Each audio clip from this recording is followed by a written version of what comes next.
Pakistan cricket team के कप्तान बाबर आजम ने कहा है कि पाकिस्तान क्रिकेट बोर्ड में होने वाली तब्दीलियों से उन्हें टीम को किसी किस्म की परेशानी नहीं होती क्योंकि उनका फोकस क्रिकेट पर होता है।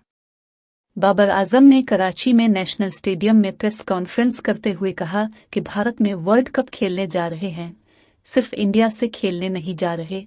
9 टीमों को शिकस्त देंगे तो फाइनल खेलेंगे। उन्होंने कहा कि जहां भी मैचेस होंगे वहीं जाकर खेलेंगे।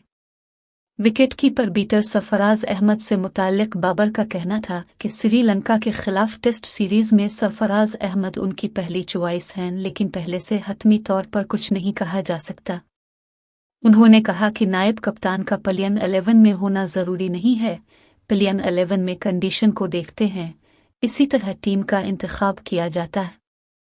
पीसीबी में होने वाली तब्दीलियों से मुताल्लिक कप्तान ने कहा कि हमें इससे कोई परेशानी नहीं होती, बार बार तब्दीली से मैं और मेरी टीम परेशान नहीं होती। हमारी तवज्जो क्रिकेट पर मरकूज होती है, क्या तब्दीलियां हो रही हैं इस पर ज्यादा फोकस नहीं करते। बाबर ने कहा कि अभी वो खुद भी ज़का अशरफ से नहीं मिले, उन्हें जो चाहिए होता है वो अपना पैगाम पीसीबी को पहुंचा देते हैं। कप्तान का कहना था कि तरबियती कैंप के दौरान फिटनेस टेस्ट हुआ, इस मुकाबले को बहुत एंजॉय किया जिसमें रिजवान फातेह करार पाया।